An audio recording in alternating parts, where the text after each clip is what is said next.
सगळ्यांना जय शिवाय. आज 25 जानेवारी पासून पुन्हा आपण आमरण उपोषण असंच बोललं तर चालेल. आमच्यावरती खाली होतंय आता ठीक आहे. आता 25 जानेवारी पासून आज आपण पुन्हा आमरण उपोषण सुरू केलं. उद्या 25 जानेवारीला 26 जानेवारीला 1 वर्ष पूर्ण होत आहे. सगळ्या सोयऱ्यांची अधिसूचना काढली. 1 वर्ष लागतंय सरकारला गोरगरीब मराठ्यांच्या प्रश्नाला न्याय देण्यासाठी. असं या राज्यात कधी घडलं नसेल, असं मराठ्यांच्या बाबत घडलं. 1 वर्ष समाज रस्त्यावर झुजतोय. स्वतःच्या लेकराचं स्वप्न घेऊन, स्वतःच्या लेकराचं आयुष्य भविष्य घेऊन 1 वर्ष झालंय हा समाज रस्त्यावरती करोडोच्या संख्येने झुजतोय. आज सुद्धा आजही आपण सगळे मीडिया बांधव साक्षीदार आहेत. सरकारचा पूर्ण मंडप फुल झालाय. इतक्या ताकदीनं आजही मराठी आंदोलनात उभा आहे.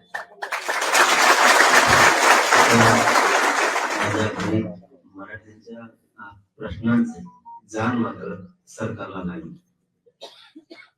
हे उपोषण यासाठी सुरू आहे. आज आमच्या पुन्हा नव्यानं ज्या जुन्या आहेत त्याच नव्यानं मागण्या सरकारकडे.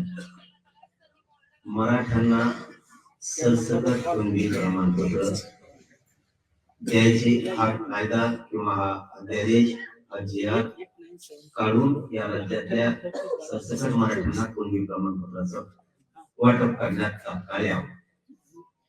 आमची दुसरी मागणी आहे सगळ्या सोयऱ्यांची अंमलबजावणी लगेचच्या लगेच तातडीनं करायची.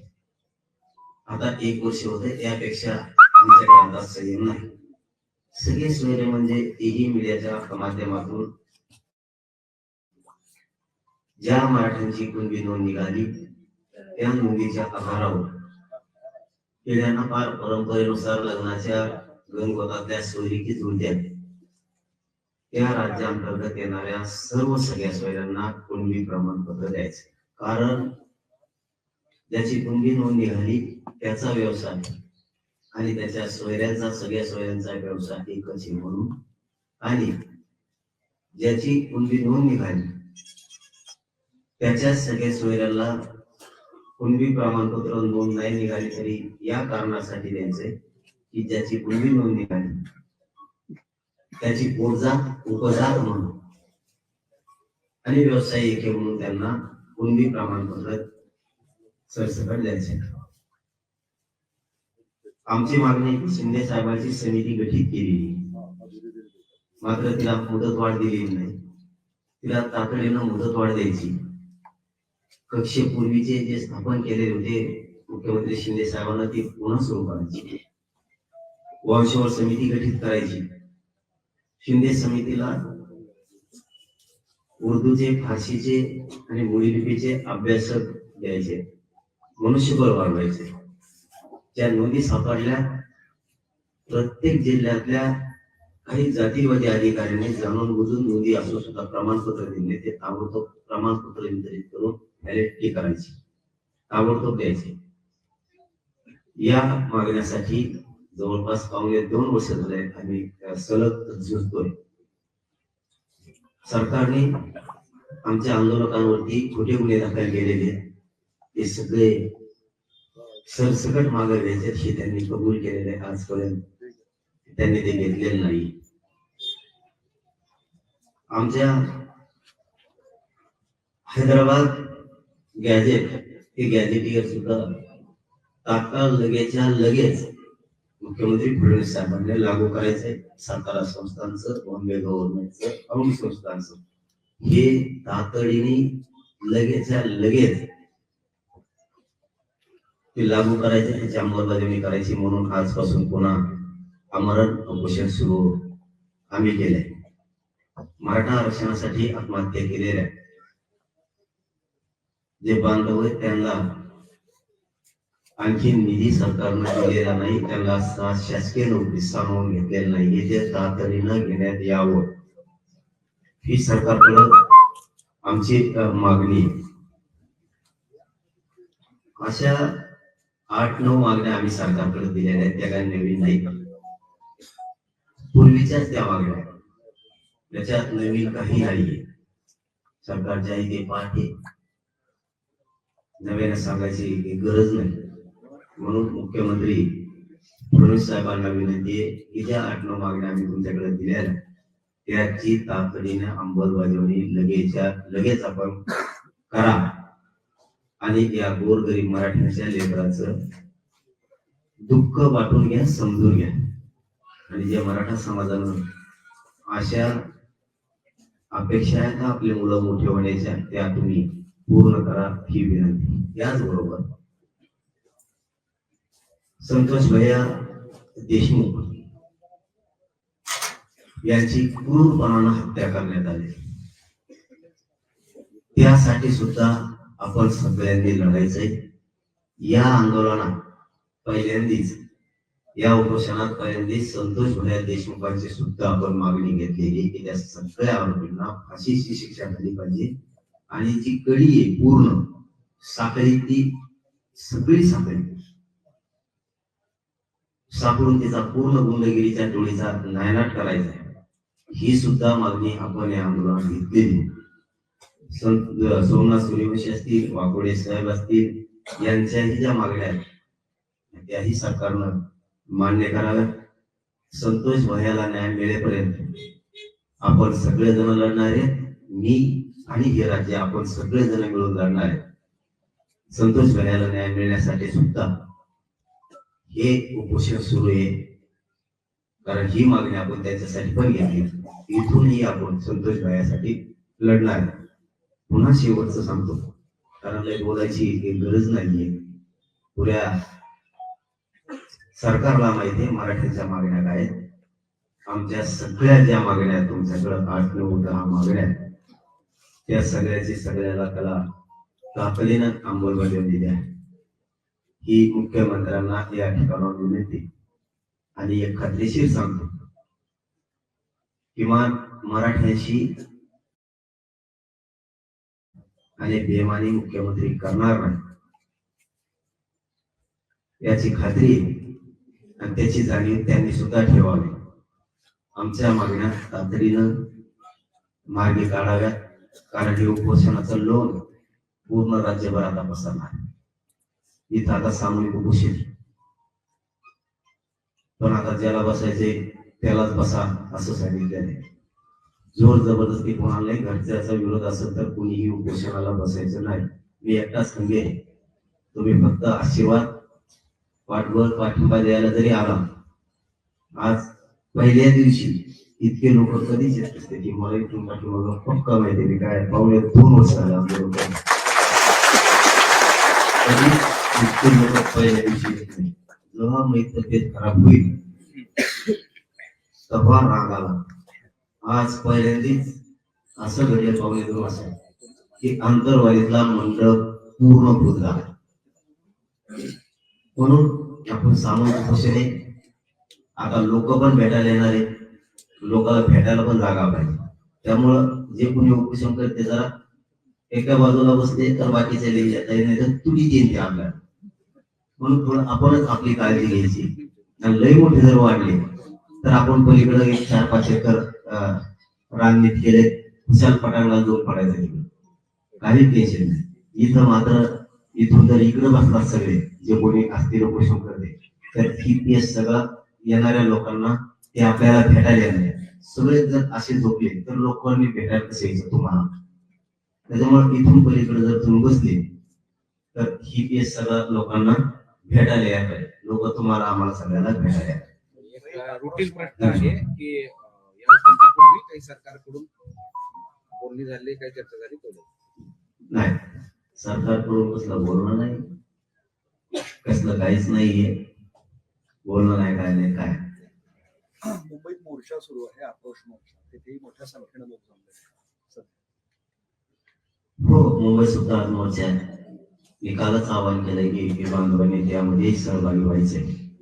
इथं जरी उपोषण असलं तरी समजून न्यायासाठी पण आहे आणि मराठा समाजासाठी पण आहे. आज करोडो लेकरांच्या न्यायाचा प्रश्न आहे आणि आपली जबाबदारी समजून न्यायाला पण न्याय मिळाला पाहिजे आणि करोडो लेकरांना मराठ्यांचाही न्याय मिळाला पाहिजे. आरक्षण देऊ. त्यामुळं ही लढाई सुरू राहणारी, कोणताही विषय माग पडणार नाही. सगळे सोबत घेऊन हे उपोषण आपण करतो. गेल्या वेळेस तुमचा मुख्यमंत्र्यांवर विश्वास होता, त्यावेळेस एकनाथ शिंदे मुख्यमंत्री होते. आता मुख्यमंत्र्यांमध्ये बदल झाला, आताही तुम्ही विश्वास व्यक्त करताय, मात्र या 15 महिन्यात तुमच्या मागण्या पूर्ण झालेल्या नाही. तुम्ही विश्वास व्यक्त करताय का विश्वास व्यक्त करायचा नाही त्याचं कारण सांगा. पूर्वी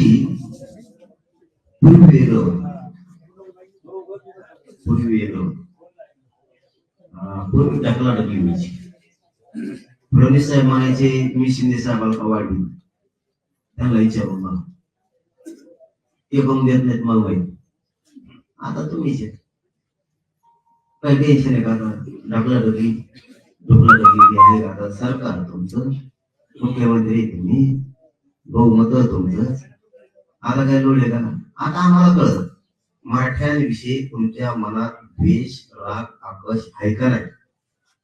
तुम्हाला मराठ्यांचे पोरं मोठे होऊ द्या वाटते की नाही? प्रत्यक्ष बघण्यात येतात आहे या उपोषणात. तुमचं मराठ्यांच्या बद्दलची भावना काय? हे राज्य उभं राज्य आता बघणार, म्हणजे तुमच्या पक्षातले मराठी पण बघणार आहेत आणि शेतकरी मराठी पण बघणार आहेत. आता बोलायला जागाच नाही. आम्ही काय बोललो का फडणवीस साहेबांना? नाही. साहेब म्हणतो आम्ही त्यांना काय बोललो का? बोलणार की उपोषण होईल पाहिजे. आम्ही विश्वास ठेवलाय. आता समाजालाच कळू द्या, जसं की आम्हाला जातीवादी म्हणजे तसं लोकांना ऑटोमॅटिक कळून चुकलं जातीवादी खरे कोण. काही दिवस थांबावं लागतं त्यासाठी. आता राज्यात कळलं खरे जातीवादी कोण. तसं मुख्यमंत्री उघडे पडू द्या ना आता त्यांच्या समोरच. त्यांच्या मनात जर मराठीविषयी राग नाही तर देऊन टाकतील. मराठ्यांना त्यांना पोरला भाषा घेऊ द्यायच्या नसतील, मरू द्यायचे नसते, त्यांचं भविष्याचं वाटलं होऊ द्यायचं नसते तर किती आरक्षण. आणि त्यांच्या मनात जर आकल, द्वेष, मराठीविषयी राग असेल, चीड असेल, त्यांना मराठीचे पोरं मारून टाकावं वाटत असतील तर नाही देणार. ते उघडं पडत जाईल. त्यांना मराठ्यांचा वेळोवेळी अपमानच करायचा आहे. हे लोकांकडून उघडं पडत त्यांच्यावरच आता बाजू आहे काय करायचं. पण आम्हाला खात्री, मला नाही वाटत हे मराठ्याची बेमानी करतील, कारण मराठ्याशिवाय अंगावर गुलाल नाही पडू शकत. कारण लाट नाही, मोदीची लाट नाही, कुठं काहीच नाही. लाट होती त्या टायमाला पडले बाला सगळे, आणि आता लाट नाही काय नाही एवढे आले म्हणजे मराठ्यांच्या मताशिवाय ते सत्तेत बसू शकत नाही. माझ्या मराठ्यांनी त्यांना आमदार केलं, मंत्री केलं, सत्ता दिली. आता त्याच मराठ्यांच्या लेकरांना मोठं करायचं का नाही, हा आता मुख्यमंत्री फडणवीस साहेबांचा विषय. त्यामुळं ते आता चित्र लगेच आता आजपासून स्पष्ट व्हायला सुरुवात. बऱ्याच दिवसात घोषणा केली होती उपोषणाची, मात्र सरकारने अजून त्याची दखल घेतली नाही. किमान उपोषण बसायच्या आधी तुमच्याशी बोलणं झालं असतं तरी टळू शकलं असतं. बोलणं करायचं त्यांनी त्यांचा विषय, आमचा विषय काय? त्यांनी जरी आम्ही लगेच झालं तुमच्या म्हणण्यानुसार घोषणा केली उपोषणाची, आमच्यासाठी हे महत्वाचं आहे. आम्हाला कोण शत्रू मानताय? आमच्या अन्नात कोणचा सरकारचा मंत्री किंवा मुख्यमंत्री विष काढायला निघालाय हे आम्हाला चित्र क्लिअर होणं गरजेचं. जसं एखाद्या घटनेचा तपास करतो आपण आणि तपासांती लक्षात येतं मग की हा दोषी, तसं या उपोषणाच्या माध्यमातून आम्हाला आमचा खरा मारेकरी कोण, आमच्या लेकरांचा खरा वाटोळा करणारा कोण, कोणाच्या मनात माझ्या गोरगरीब जातीविषयी आकर्ष आहे, द्वेष आहे, द्वेषानं त्यांच्या विचारात विष पेरलेले, ते आम्हाला याच्यातून उघडं पाडायचं किंवा समाज उघड्या डोळ्यानं बघणार की आपण जर यांना सत्ता दिली तर हे आपल्याला आरक्षण किंवा आपल्या ज्या आपण मागण्या ते मान्य करते का नाही. या उपोषणातून आम्हाला ते सिद्ध करायचे. त्यांनी इथून मागच दखल घ्यावी का न घ्यावी हा त्यांचा प्रश्न आहे. त्यांनी नाही घेतली तर आम्हाला गरज नाही. आम्हाला फक्त एकच करायचे, जे आमच्या मतावर ते मोठे होते ते आमचे लेकर मोठं करायसाठी पुढे येतील का नाही. पाटील साहेब, उद्देश क्लिअर सांगितला मी. 17-18 महिने झालं तुम्ही उपोषण करताय, समाज सुद्धा तुमच्या सोबत एकदिलाने राहिला. काय वाटतंय 17-18 महिन्यामध्ये या लढ्यामध्ये तुमच्या हाती लागले? हाती तर लागलंय, नाही असं नाही म्हणता येणार. काल परवाच उदाहरण आहे, EWS चे काही विद्यार्थ्यांचा प्रश्न होता, मला वाटतं तो सुद्धा काल परवा मार्गी निघाला. याच्या आधीच एक सांगतो, ज्यावेळेस आपण कुणबी, ECBC आणि EWS यांच्यासाठी 6 महिन्याची मुदत वाढवून घेतली होती, त्यामध्ये मराठ्यांपेक्षा जास्त ओबीसीचे लेकरं लागले होते, जातीवादी नाही झाले.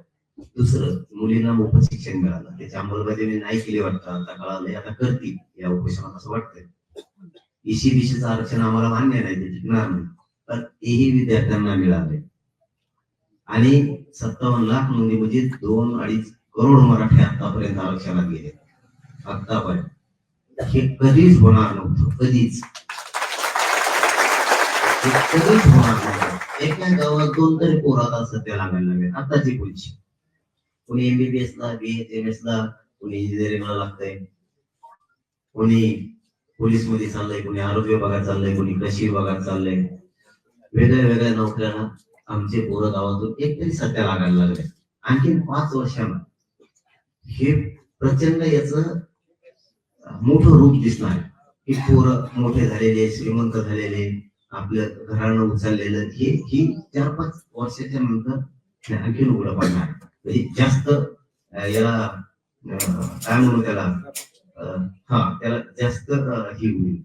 सध्या सुरू आहे, कारण काय म्हणतात ना, तो खाल्ला की रोप येत नाही, तसं थोडं टप्प्याटप्प्यानं ते येत राहणार आहे. त्यामुळे फायदे झाले नाही असं नाही म्हणता येईल. कारण शिंदे साहेबांनी ते एकाच नोंदी शोधले, खरं आहे ते बाहेर आणलं. लोकांनी दाबून ठेवलं होतं, त्यांनी बाहेर आणलं, पण त्यांनी बी काय असं कसं दिलं नाही, आम्हाला तुम्ही जावं लागतं.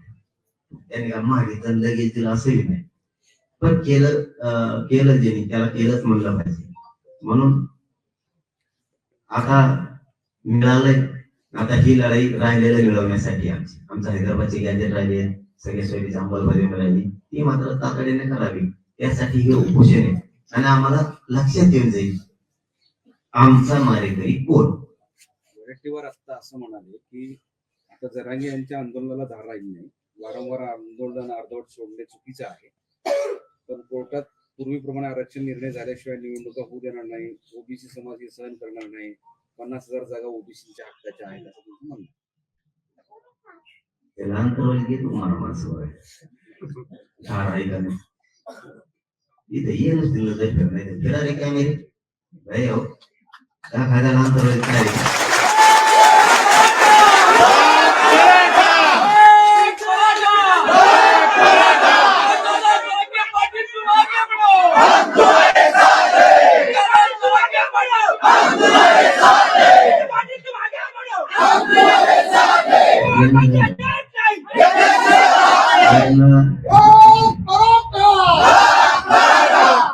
खपतच नाही. आमच्या ठिकाणी मोठे व्हायला लागले, निवडणुकीच्या टायमाला लागत आहे मराठी प्रचाराला, पळत हे कर ते कर.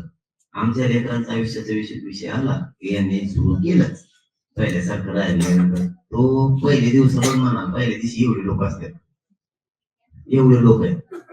आजच आमच्या मराठ्यांच्या नादीने कोणी लागू शकत. असा जर मराठ्यांचा अपमान केला तर मराठी लाखात पुन्हा उसळत. हे कधीच आमच्या पर्यावर नाही. हे माझ्या मराठीचे असे टिंगल करते, एकत्र येत नाही, आता माग कुणी राहिलं नाही, म्हणून मग हे मराठी ताकदीने येत होते. आता तर जास्त येणार मराठी. आम्हाला खुन्नस देते ते लोक, आम्हाला खुन्नस देतात, अपमानास्पद बोलतात. मग आमचे लोक घरात काम सोडून देतात आणि घरात धन येते. मग तुला उत्तर मराठी 1-2 दिवसाच्या आत देणार, तुला मराठी दिसणार अंतरवली, तुला उत्तर मिळणार. तुमचं वारंवार अर्धवट आंदोलन सोडणं चुकीचं आहे. तुला काय करायचं तू बस ना. मी अर्धवट सोडत तो बस जाऊ तिथून पुढे उपोषणाला जमत नाही. कंबळ्यात झालाय तुला, तू बस. हे असले विरोधी पक्ष लागत आहेत बघा राज्याला अपेक्षा पाहायची. यांनी जनतेचे आक्रोश पण बोलायला पाहिजे. संतोष भैयाच्या कुणाकडून बोललं पाहिजे, गोरगरीब मराठ्यांच्या प्रश्नाकडून बोललं पाहिजे. यांचं झालं गेलं हातापुशी दे. त्याला लोकसभेला मराठीचे लोक पाहिजे, आमदारकीला मराठीचे लोक पाहिजे. तुम्ही हे असले बेउपकारी ते म्हणून यांचा साफ होते. हे मुळाजाळाशी जे संपायला लागलेत ना, हे काँग्रेस संपायला हे असले येते, हे असले येते म्हणून यांचे पक्ष संपायला लागले. आणि मूळ किडी हे असले किडी आहेत ना, ह्या बाहेर निघल्या पाहिजे, तेव्हा यांचे पक्ष वाढेल. हे फक्त काम पुरते मराठ्याजवळ होते, काम झालं की ढकलून देतात. हे पुऱ्या पक्षांचे त्या काँग्रेस पक्षाचे वाटोळ करायला खरी असते जबाबदारी 4-2 जण. त्यांच्या बाकी सगळे काही चांगले काम करते, आपलं घेतात. आणि आता नाचक्यांमुळं पक्ष मोड त्यांचा, जे मराठीचा द्वेष करते, हे मराठीने द्वेषाने भरबाटलेले हे लोक ते आता मराठ्या पुढे मला या उपोषणात उघडे पाडले, सत्तेतले बी आणि विरोधात ते. पण त्या उपोषणाचा ध्येय या चंद्रशेखर बावनकुळे म्हणाले की मनोज जरांगे पाटील यांचं सामाजिक आंदोलन आहे, समाजाला न्याय मिळावा अशी त्यांची मागणी, आणि सरकार सुद्धा सकारात्मक. चांगली गोष्ट आहे. देऊन टाका मला ते पोत घेऊन येतो, ते देऊन टाका सगळे आणि पोत्यात भरून आणतो सगळं आरक्षण चांगली गोष्ट आहे. कौतुक करतो आम्ही त्यांचं, आवड बोलत नाही. जर आता सरकार मधल्या मंत्र्यांचं म्हणणं असेल बावनकुळे साहेबांचं की आम्ही सकारात्मक करतो मागण्या, चांगली गोष्ट आहे, बोलतो त्यासाठी. त्या मराठ्यांनी जसं तुम्हाला मागं डोक्यात घेतलं तसं पुन्हा डोक्यात घेऊन नसतील मला बावनकुळे साहेब, लक्षात ठेवा. मागं मराठ्यांनी डोक्यात घेऊन नसलेले विसरायचं नाही.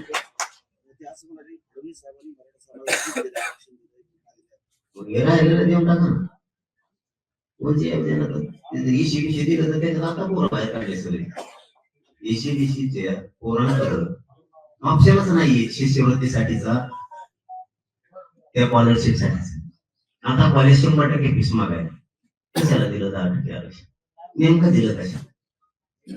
जर आता कॉलेज पहिल्या सत्र परीक्षेचं संपलंय, दुसरं सुरू होतं, कॉलेज पोरांना फीस मागायला लागले 100%, ते दिलं कशा? आमचं ईडब्ल्यूएस का करतो? आमचं ईडब्ल्यूएस आम्हाला पुन्हा मागायला पाहिजे, आम्हाला आमचं ईडब्ल्यूएस पुन्हा मागायला पाहिजे. आमच्या आहेत त्या मागण्या मुख्यमंत्री साहेबांनी पडले तर दादा बावनकुळे साहेब मोदी, तर आमच्या मागण्या तातडीनं सगळे अंमलबजावणी करा. मागे जसे मराठी डोक्यात घेऊन नसले तसे पुढेही नसले. पाटील, लोकसभा आणि विधानसभा निवडणुकीपूर्वी जे तुम्ही आंदोलन केलं होतं त्यावेळेस फडणवीसांवर बरेच घसरले होते. आता ते मुख्यमंत्री आणि गृहमंत्री झाल्यामुळे तुमचे मत त्यांच्याबद्दलची बदलली आहेत का? तुम्ही सौम्यता आलेली आहे का? तुम्ही प्रचंड आक्रमक दिसले होते, हे महाराष्ट्राने बघितलं होतं. मग आता नाही काय तुम्हाला डोक्यात दिसत गोड्या.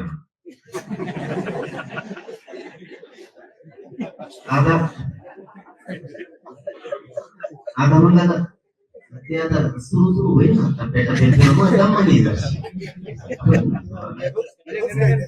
मत त्यांच्याबद्दलचं मत बदलले का ते तुम्ही स्वतः? नाही, मी काय म्हणतोय बाबा, आता पहिले ते ढाकला ढकलत होती, मुख्यमंत्र्यावर ढकलायच ते शिंदे साहेब, मी आडीत नाही, महागाईचा संबंध नाही, फडणवीस साहेब असं म्हणायचे.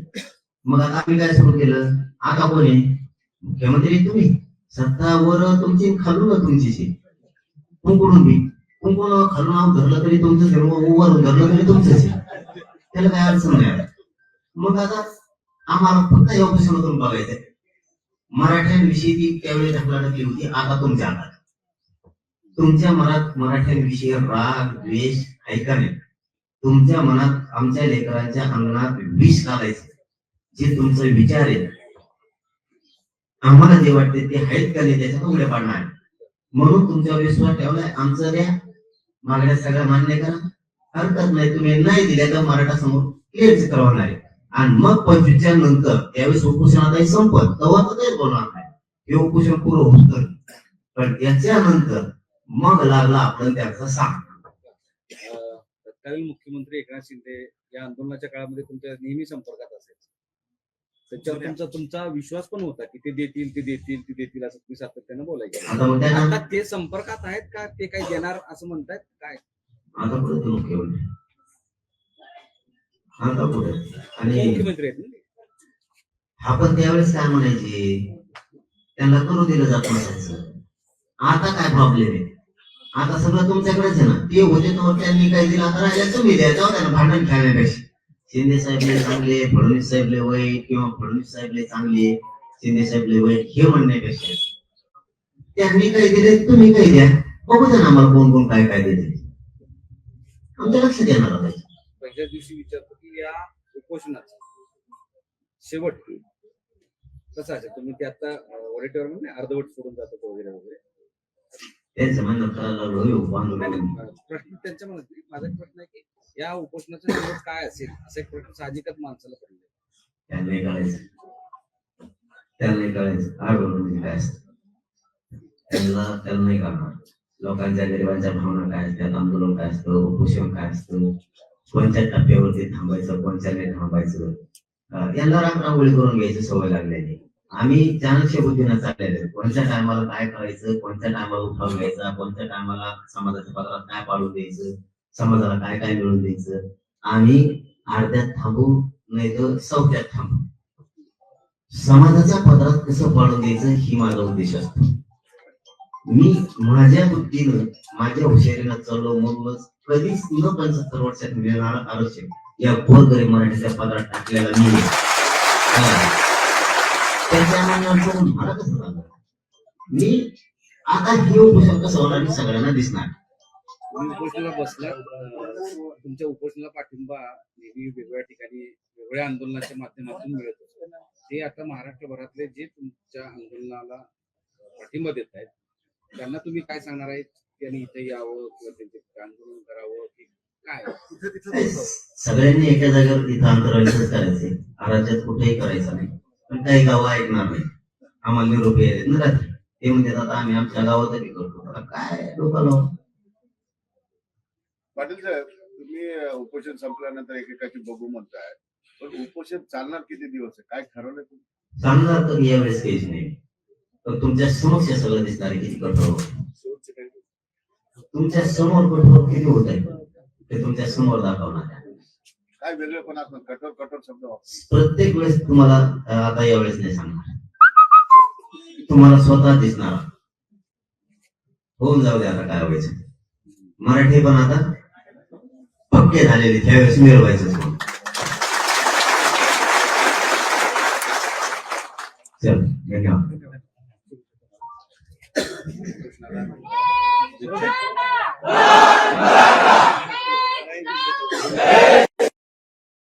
टूर्स अँड ट्रॅव्हल्स विश्वातील एक विश्वसनीय नाव मँगो हॉलिडेज घेऊन आले आहेत धम्माल फॉरेन टूर्स खास तुमच्यासाठी. एक्झॉटिक युरोप 17 रात्री 18 दिवस, साऊथ आफ्रिकन सफारी 9 रात्री 10 दिवस, नॉर्दर्न लाईट्स 8 रात्री 9 दिवस, दुबई अबुधाबी 5 रात्री 6 दिवस, व्हिएतनाम कंबोडिया 8 रात्री 9 दिवस. तर आजच आपली सीट बुक करा आणि आपल्या फॉरेन टूर्स मेमोरेबल करा. मँगो हॉलिडेज म्हणजेच अविस्मरणीय सहलीचा अनुभव. मँगो हॉलिडेज, चौथा मजला, स्वोजस कॅपिटल अतिथी रेस्टॉरंटच्या वर, लॉ कॉलेज रस्ता, पुणे 4. संपर्क पुणे 83 839 505 किंवा 80 80 81 74 54. मुंबई 83 839 503 किंवा 96 53 18 74 78. Come on guys, hurry up. अरे सुन ना, एक ब्रेक ले लेते हैं. Guys, I'm telling you, तुम लोगों को सही से ट्रैकिंग नहीं आता. But that's okay, you can learn. रोज का ढक्कन देना. तो ये रेड वाला है, सही वाला देना. अबे ढक्कन, पहले तो सही पानी पीना.